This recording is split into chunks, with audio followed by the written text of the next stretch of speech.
Fala pessoal, de volta com mais um conteúdo aqui do RH Summit Live Show. E como tem o nosso combinado, eu vou sempre avisar quando o conteúdo ele for um conteúdo gravado. Este é um conteúdo gravado, então muda um pouquinho a forma de você interagir no chat. Ficou com alguma dúvida, alguma coisa? Nosso time pode responder, ou também, se é uma pergunta mais voltada ao palestrante, você pode procurar por ele no LinkedIn, tá bom? Agora o nosso papo é um assunto que está bastante em alta, que a gente vem falando há um certo tempo e que agora surgiu um fator aí, que é a questão de legislação, que é a NR01. A gente vai falar de bem-estar como não sendo um benefício. Ele não é um benefício, ele faz parte da cultura, ou pelo menos deveria fazer parte da cultura das empresas. Para isso, a minha convidada é a Mariana Leal, que ela é analista de gente e gestão na SomaPay. Mari, bem-vinda ao RH Summit, é um prazer receber você aqui. Conta um pouquinho quem é a Mari, fala um pouquinho do que você faz aí na SomaPay, e aí a gente segue com o nosso bate-papo por aqui.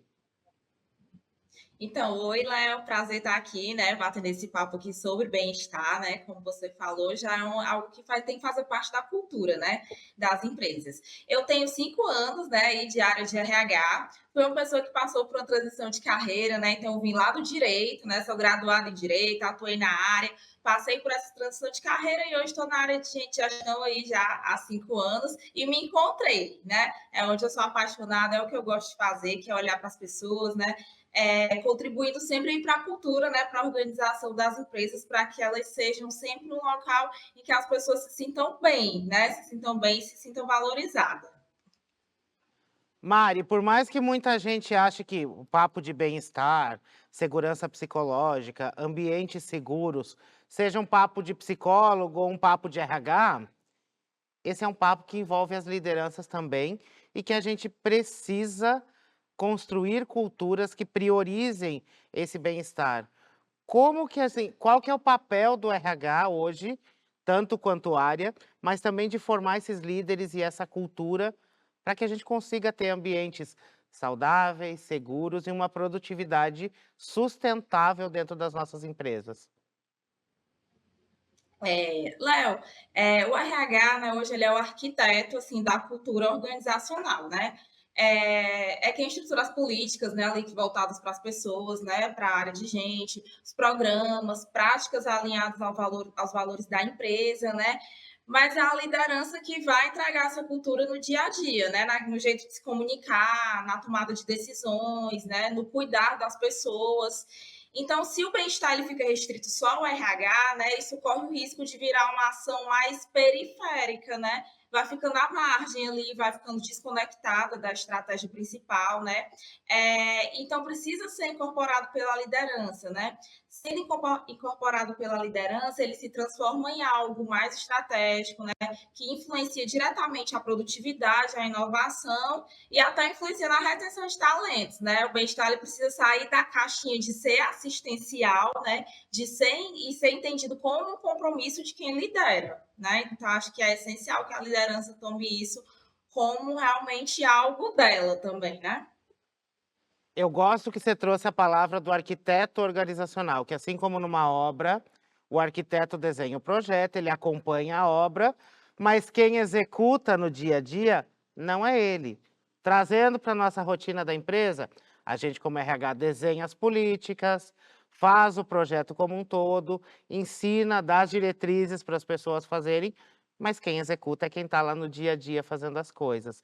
E aí eu já parto para o nosso segundo ponto aqui, os primeiros passos disso que a gente precisa fazer, porque eu vejo muitas vezes saúde e bem-estar, a galera imagina como algo gigantesco, e às vezes de pouquinho em pouquinho a gente vai conquistando espaço, vai validando que isso é uma fala de negócio, não é papo de psicólogo, que eu escuto muitas vezes, aí lá vem de novo o RH com esse papo de psicólogo, de abraçar a árvore, de falar a saúde do colaborador, mas ele não entendeu que isso implica diretamente em capacidade de inovação, a criatividade, a quantidade de erros que acontecem dentro da empresa. Então, quais são os primeiros passos para aquele RH que está no início da jornada de começar a trabalhar isso dentro da empresa, de trazer essa pauta, para que ele ganhe aliados e não simplesmente fique numa esfera, como você mesmo disse, de ações periféricas que não acontecem de forma estruturada também. Pronto, né? Eu vejo que tudo começa com um bom diagnóstico, né? Então, é preciso ser feita essa análise, né? É essencial ouvir as pessoas, entender os dados de absenteísmo, a rotatividade, né? A saúde ocupacional. A gente precisa ter esse olhar realista, né? Porque senão qualquer ação pode acabar sendo ineficaz, né? Ou se desconectar ali da realidade que a gente está tendo na empresa, né? Naquele momento. Acho que o segundo passo também é garantir que essas iniciativas elas estejam sempre alinhadas à cultura da empresa, né? Por exemplo, se a gente fala de cuidado, né? Como é que a gente está promovendo a escutativa dos nossos colaboradores? Como é que está sendo esse acolhimento, né? Eu tenho um espaço de abertura para que eles possam falar e eu escuto, né? Eu consigo escutá-los. Depois é importante definir objetivos claros, né? O bem-estar ele precisa ter metas, né? Metas relacionadas à experiência do colaborador e à saúde organizacional, para que ele não vire uma ação isolada, né? E para que ele não vire uma ação isolada, é necessário incluir o bem-estar no planejamento estratégico, né? Envolver outras áreas, principalmente medir e compartilhar os resultados. Então, é como se fosse uma grande ação, né? Não vai envolver só o time de RH, né? Vai envolver todo mundo, tem que estar lá no planejamento estratégico, né? Ele precisa vir ali de um olhar mais macro também, né? E eu falo muitas vezes, Mari, que a gente mira demais no colaborador lá na ponta e esquece que tem um líder no meio do caminho.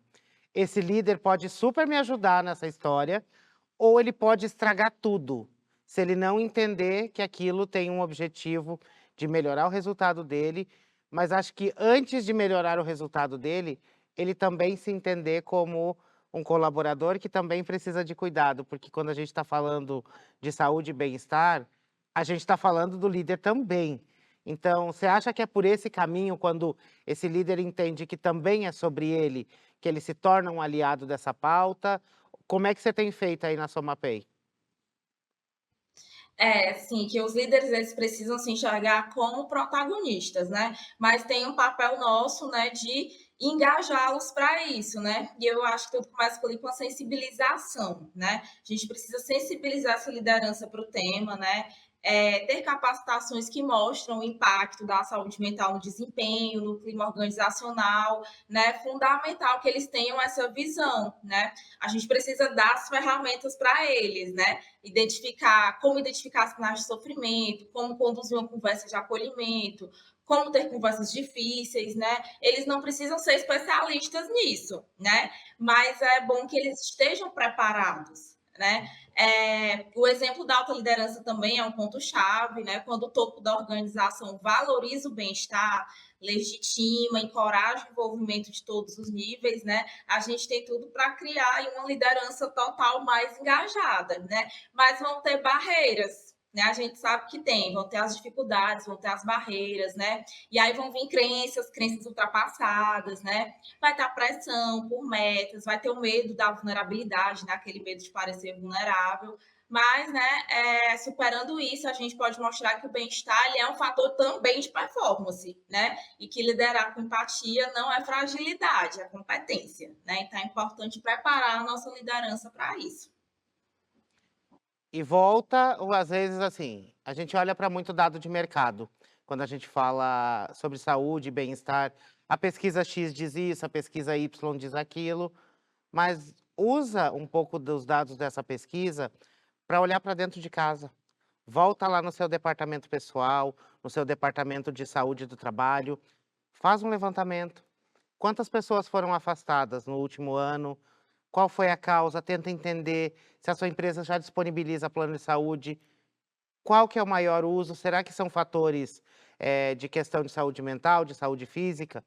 Vai entender um pouco mais, apura esses dados, para quando você sentar com o gestor e falar que você quer estruturar um programa de saúde do colaborador, você tenha dados de mercado que te ajudam a ancorar essa conversa, mas você tenha dados internos que mostram também o quanto ele está perdendo de dinheiro.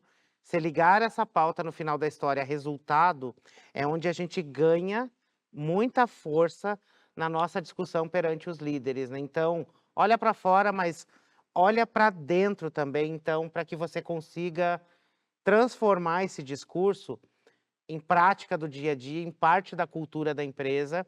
E aí eu vou te perguntar, Mari, quais são práticas que você utiliza, política, virou um ritual que tem semanal, mensal, quinzenal, como é que vocês fazem aí na SomaPay para que isso não fique só numa ação, por exemplo, de janeiro branco para falar de saúde mental, aí volta em setembro para falar de outra coisa, não ser algo esporádico ou só na semana da CIPA, que é o que muitas vezes acontece.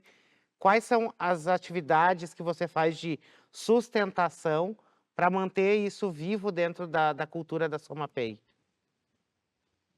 Perfeito, Léo. Ótima pergunta, né? Aqui na SomaPay, a gente entende, né, que bem-estar ele começa na forma como as pessoas são tratadas todo dia, né? Desde a primeira vez que a pessoa vem aqui na empresa. A gente quer sempre proporcionar essa sensação de bem-estar, de acolhimento, desde o dia que aquele novo colaborador vem aqui fazer o onboard dele, né? Então, a gente preza muito por isso, né? Então, mais do que essas ações pontuais, como você comentou, né? Essas ações pontuais ou os benefícios mesmo são voltados ali para a questão do bem-estar, é sobre criar um ambiente onde as pessoas se sintam cuidadas, né? Respeitadas e valorizadas. Aqui, né, a nossa cultura ela é feita de proximidade, de escuta, né, de confiança.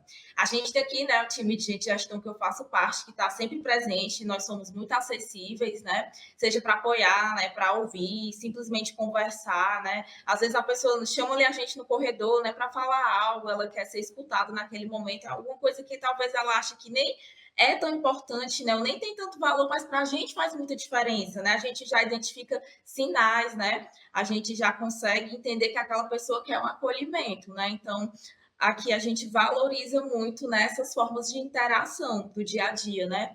A gente também tem uma liderança que acolhe, né, que dá abertura, né, isso ajuda a criar um clima emocional seguro, né, onde é possível que as pessoas serem quem são, né, sem o medo de julgamento. A forma como a gente interage também com as novas pessoas, né? A gente tem aqui uma prática de ter madrinhas e padrinhas, né? De novos colaboradores, então essas pessoas vão acompanhar aquela pessoa que está entrando naquele início, né? Naqueles primeiros meses, né? E isso já mostra ali um cuidado, né? Com quem está chegando, né? Já mostra ali um afeto ali desde o início, né? A gente se preocupa muito aqui com o outro, né? Como pessoa, não só como profissional, tá?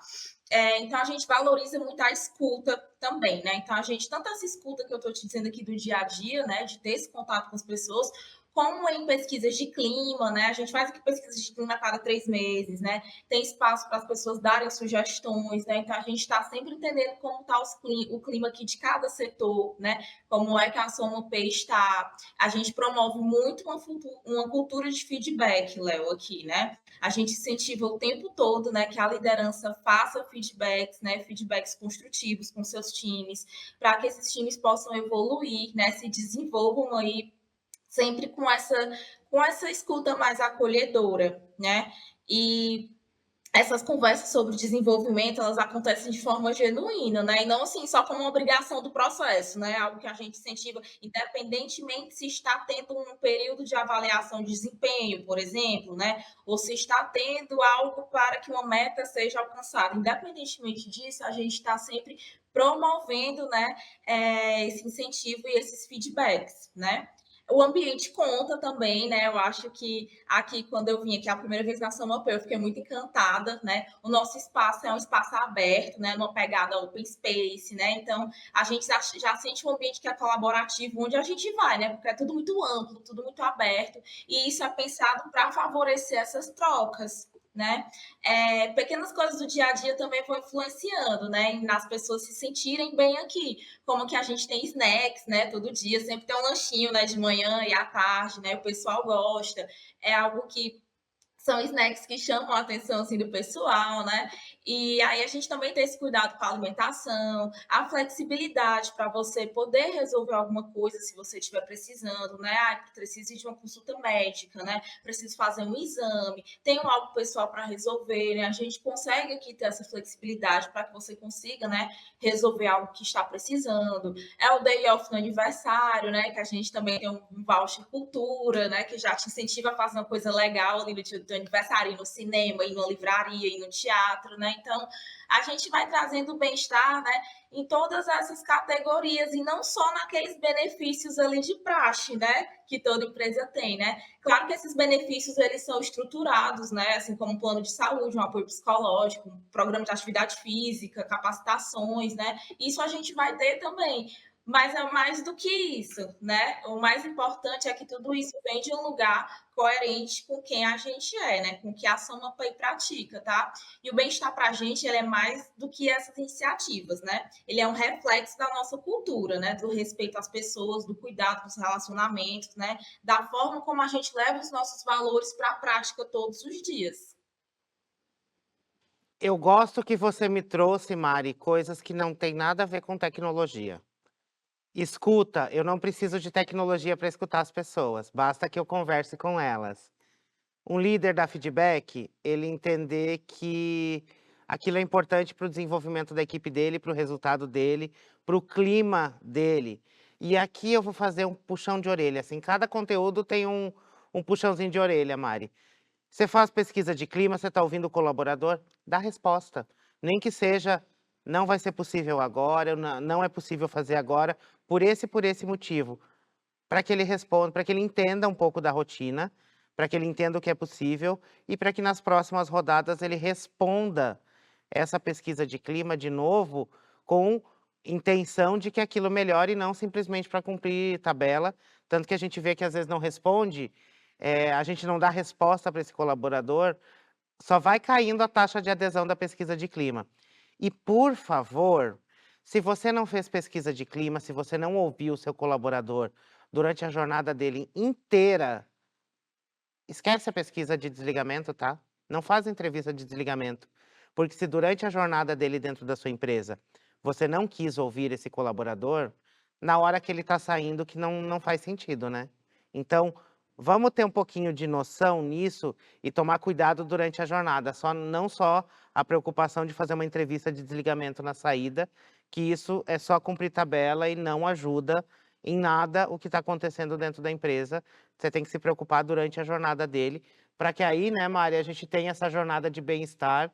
Você me trouxe muito isso, eu gostei bastante que não remeteu à tecnologia, remeteu a comportamento, e é um ponto que a gente precisa desenvolver dentro das empresas, capacitar esse líder para ele entender. E aí, de novo, capacitar esse líder facilita o nosso trabalho como RH, gente. Pensa isso.